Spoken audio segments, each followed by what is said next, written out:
धरती के जन्म के समय के बाद जब इंसान बने तभी से इस क्वेश्चन का आंसर नहीं मिला है कि हम इंसान और ये जीव कैसे बन गए। इतने से स्पर्म से कैसे इतनी बिलियंस ऑफ सेल्स बन जाती है और ये प्रोसेस किस तरह वर्क करती है। इंसानों के माइंड को लिमिट कहाँ तक है और क्या कोई ऐसी चीज़ है जिससे हम टाइम को रीड कर सकते हैं, यानी टाइम ट्रेवल कर सकते हैं। इन सब क्वेश्चंस का आंसर देने की कोशिश साइंटिस्ट सालों से करते आए हैं, लेकिन उनको अभी तक इसका कुछ भी आंसर नहीं मिला है।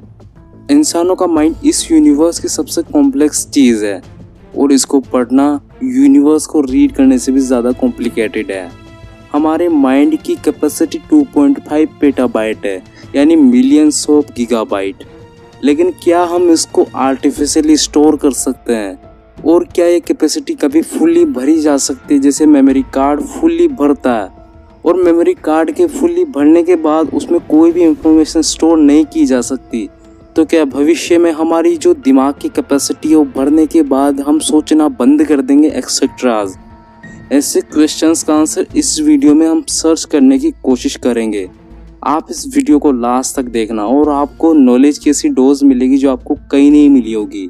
हमारा माइंड इस यूनिवर्स की सबसे कॉम्प्लेक्स चीज़ है जिसको आज तक कभी भी नहीं समझा जा सका है कि हमारा माइंड कैसे वर्क करता है, हम कैसे सोच पाते हैं और इतनी सारी इंफॉर्मेशन को माइंड कैसे सेम टाइम में हैंडल कर लेता है। क्या ये हैंग नहीं होता है लाइक कंप्यूटर।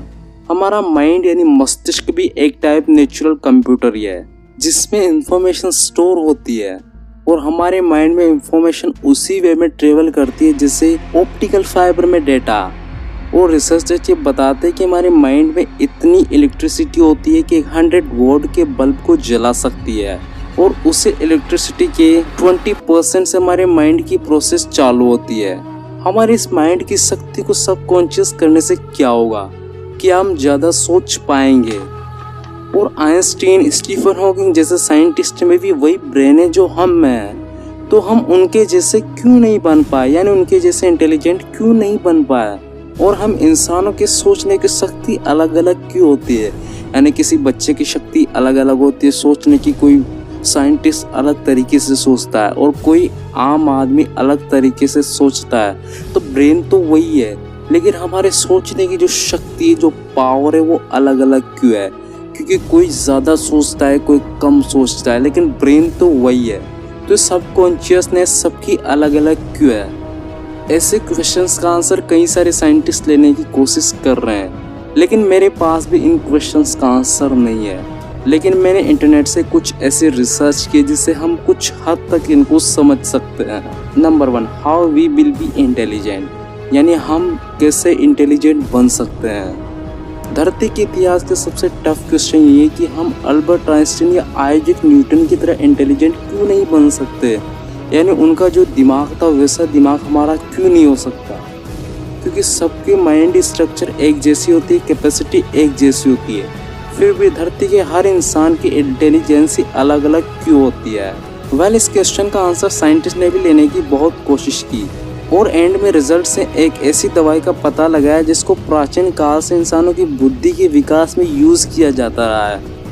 ये एक तरह का कैफीन होता था, तभी हम चाय या कॉफ़ी पीने के बाद खुद को फ्रेश फील करते हैं, राइट? आपने भी किया होगा, क्योंकि जब आप चाय पीते हो तो आपको नींद कम आती होगी और इस कैफीन के कारण हमारे माइंड की न्यूरो सेल्स एक्टिव होकर ज़्यादा तरीके से प्रोसेस करती है, यानी ज़्यादा तेज़ी से प्रोसेस करती है।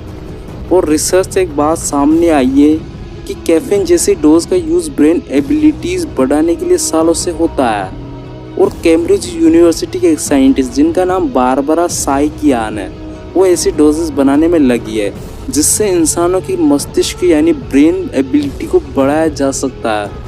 और ये दवाएं मस्तिष्क के डोपामाइन और न्यूरोएड्रेनलिन को अफेक्ट कर सकती है, यानी उनको ज़्यादा तरीके से अफेक्ट कर सकती है, ज़्यादा तरीके से उनको वर्क करा सकती है। और इनको वर्क करा के हमारी माइंड की जो कैपेसिटी है, हमारी माइंड की जो दिमागी क्षमता है, उसको बढ़ा सकती है। और भविष्य में इन दवाओं का यूज़ इंसान कुछ समय के लिए इंटेलिजेंट ज़रूर बन सकता है, यानी इन दवाओं का यूज़ कर इंसान कुछ समय के लिए इंटेलिजेंट ज़रूर बन सकता है, लेकिन वो टेम्परेरी रहेगा। Number 2, why we are dreaming, यानी हम सपने क्यों देखते हैं? आपके माइंड में भी ये क्वेश्चन आता होगा कि हमें सपने क्यों आते हैं। एंशिएंट टाइम पर रिसर्च से एक बात सामने आई है कि सपनों को लेकर हमारा आकर्षण 5000 सालों से है। और एंशिएंट मेसोपोटामिया सिविलाइजेशन में ये मान्यता थी कि सपनों में हम जिस जगह को देखते हैं वो हमारी आत्मा सोते हुए शरीर से निकलकर घूमती रहती है।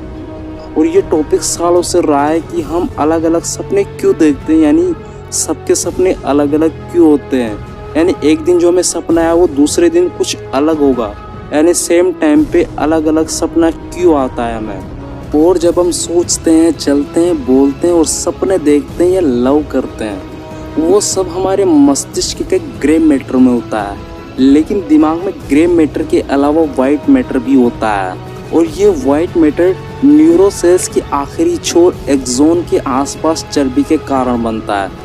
और एक्सोन से हमारी जो न्यूरोसेल्स होती है वो एक दूसरे से जुड़ सकती है और उसी के कारण सूचनाएं ट्रेवल करती है, यानी एक छोर से दूसरे छोर से जुड़ती है। जैसे हम जो वायर होता है उससे जुड़कर ही बिजली जो एक जगह से दूसरी जगह ट्रेवल करती है, ठीक उसी तरह हमारी जो सूचनाएं होती है, जो इन्फॉर्मेशन होती है, दिमाग तक पहुंचाने में न्यूरोसेल्स का बहुत बड़ा योगदान होता है। क्योंकि अगर न्यूरोसेल्स नहीं होगी तो हमारी जो सूचनाएं हैं वो हमारे मस्तिष्क तक नहीं पहुंच पाएगी और हम कुछ नहीं सोच पाएंगे कि हमें क्या करना है। हम कोई भी फैसले नहीं ले पाएंगे।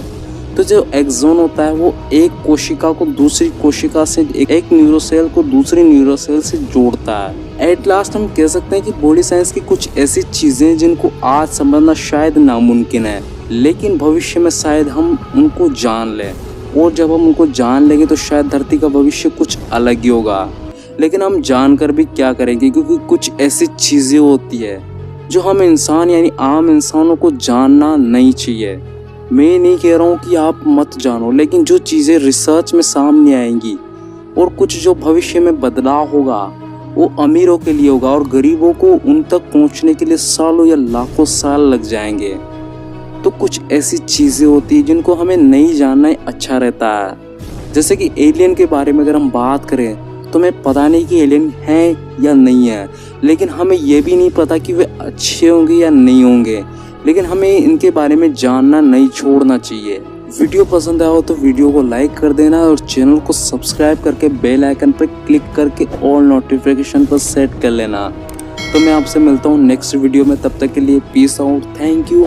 और मेरी बात को अब समझ गए होंगे शायद। Thank you.